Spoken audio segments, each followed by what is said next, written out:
メタバースって結局なんなん？本当に流行るん？どうも、野宮です。カットされてデビューした VTuber 講師、ディスコテンメテオです。今回のテーマはメタバースと NFT。この時点で頭痛する人もいるんじゃないでしょうか。横文字無理。わかる。IT の単語むずい。わかる。巷のメタバースの説明ってマジで学術的っていうか、専門用語並びまくってて難しいし横文字多すぎんかって話。NFT もトークンがどうたらこうたら言うてるけど、まずそのトークンが何かわからんと。関連する単語とか見ても Web3.0、トークン、ブロックチェーン、分散型〇〇、仮想通貨、5G、DAO。うわーってなってる人多いんじゃない？けどちょっと待って、今ブラウザバックするのもったいないから。そういう方々のためにメテオ先生が一生懸命わかりやすく解説しますので。てなことで今回は1、メタバースってマジで流行るの？ 2、VTuber がメタバース知ってないとやばいってなんで？ 3、結局メタバースと NFT って何？この内容についてお送りします。最後まで見ると周りの人にドヤ顔できること間違いなし。ワンチャン5年後ぐらいにお金持ちになってるかもしれません。なので高評価くらいはもう今すぐしてもろて、チャンネル登録、メテオ先生の Twitter のフォロー、そして SNS へのシェアとかもすると、投資費なんですけどお金持ちになる確率上がるかもしれないです。1、メタバースってマジで流行る？メタバースって一文で説明すると、超越を意味するメタと宇宙を意味するユニバースを組み合わせた造語なんだよね。インターネットを通じてアクセスする3次元の仮想空間のサービスやバーチャル空間そのもののことです。これだけ言っても意味わからんと思うんだけど、突然ですが、あなたは何年前に携帯を初めて持ちました？何年前に初めてスマホを持ちましたか？携帯電話の最初の頃ってさ、しもしもで出てくるあのサイズサイズなわけじゃん。日本人の 99% はこんなんいらねえよって思ってたのよ。けどそここれくれって思った人たちが携帯販売の権利を購入して時代が流れて、そこから莫大な利益を得てる人たちがいるわけよ。例えば加納姉妹さんとかってそうだって言われるよね。しもしもから相当小型化されて一人一台携帯を持たなきゃやってられない時代になってきた。スマホに関しても同様のことが言えるよね。日本でスマホが急速に拡大し始めたのが2009年から11年ぐらいって言われてるんだけど、 iPhone ってそもそも2007年にアメリカで初めて発売されて1年後に日本に上陸してんのよ。そこからさらに1年以上の年月が普及までに日本には必要だったわけで、2009年に Android のスマホが初めて発売されてるのね。けど当初はそれでも携帯でよくないってなってた人たち多かったんじゃない？今もまだスマホ持ってない方っていると思うんだけど、みんなはどうだった？メテオも最初はね、スマホいらんって思ってたのよ。でもやっぱ2010年くらいにはスマホ持ってた気がするし、親世代でも多分2015年くらいには変えてたんじゃないかな、スマホに。このスマホの波を作ったアップルは急成長して世界の大企業として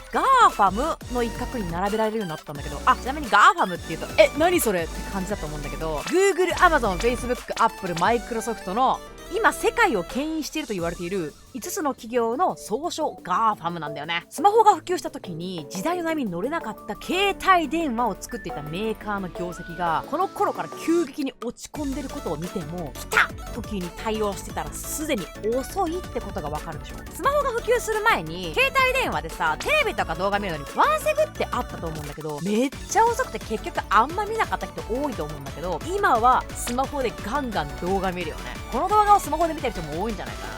インターネット回線速度が上がったのも理由の一つではあるけど、インターネット、デバイスは時代によって変化していくってこと。もともとは固定電話みたいに有線じゃないと、線が繋がってないと無理だった情報のやり取りが線が繋がってなくてもできるようになっていって、この先は2次元じゃなくて3次元の情報のやり取りがよりスムーズにできるようになっていくと安易に予想できるわけよ。で、アフターコロナって言われてる今現在、オンラインのやり取りってめちゃめちゃ増えてきたよね。ビデオ会議とかテレビ電話、みんなもよくやってるんじゃないかな。そんな中、よりインターネットを使ったオンラインでのやり取りっていうのがもっともっと増えていく未来は想像しやすいよね。だからこそ大手企業はすでにメタバースに動いてるんですよ。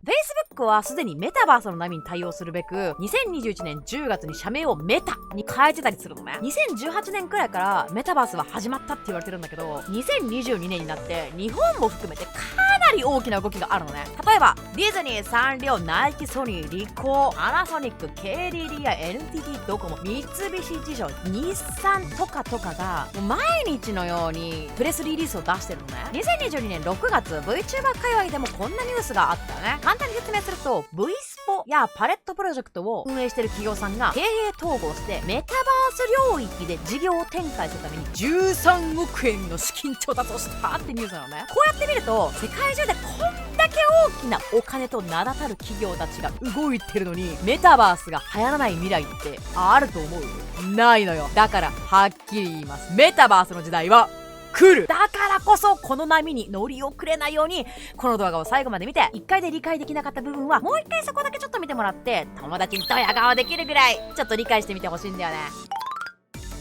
なんで VTuber はメタバース知ってないとやばいの？特にね VTuber さんや推し VTuber さんがいる方々は知ってないとこの先の時代の波に乗り遅れる可能性がでかいの。それってなんでって話なのね。そもそもバーチャル YouTuber はバーチャルなの。バーチャルの存在である我々 VTuber がバーチャルにある空間であるメタバースのつながりが濃いのはぶっちゃけ当たり前じゃない？てかそもそもね VTuber のスタートがメタバースからっていう説もあるのよ。例えばキズナアイちゃんがいたあの白い空間メタバースの一部じゃないかっていう話とか、さっきも V スポやパレットプロジェクト運営会社さんがメタバース領域で13億円の資金調達したって話もしたけど、 VTuber とメタバースってめちゃめちゃ近いというか同じカテゴリーにいるみたいなイメージを持ってる人もいるのね。メテオ先生が飲み屋でスカウトされた時、2018年の3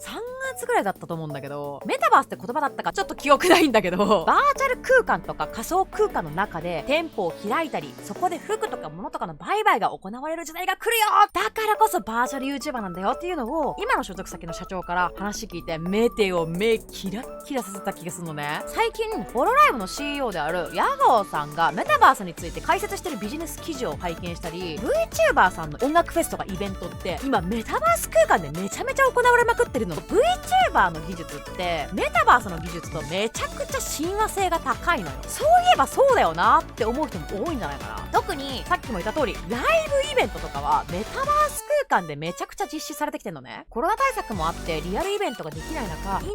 ット回線をついたメタバース空間でライブイベントを作るみたいなのが加速したんだよ。すでに2018年にはライブ会場をメタバース空間に作って、そこにファンがログインして建物の入り口から歩いてライブ会場をカッポできるみたいなイベントがあったんだよね。最近もよく聞くクラスターさん、 VR チャットさん、バーチャルキャストさんとかを利用して VTuber の活動の幅を広げてる人たちもよく見かけるのよ。今この段階だとメタバースの全容をあんまりまだ理解できてないっていう状態だと思うのでピンとこないかもしれないんだけど、メタバースが絡んだお仕事とかイベントっていうのが今後より確実に増えていくのね。私も2021年の夏にメタバース空間の中で行われた音楽フェスの MC を担当させてもらったり、2021年の12月にはサンリオさんが行ったサンリオバーチャルフェスっていうイベントで当日の案内スタッフとしてメタバース空間の中でサンリオキャラたちに囲まれながらお仕事させてもらったりとかもしました。このフェスのお仕事はもちろんライブで知り合いの VTuber さんとかも歌ってたりはしたんだけど、メテオたちはリアルのディズニーのキャストさんとかと同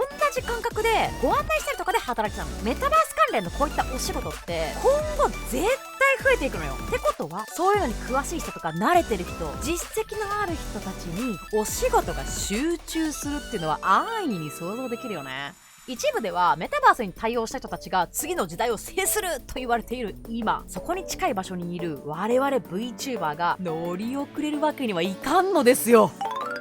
3、結局メタバースと NFT って何なの？大変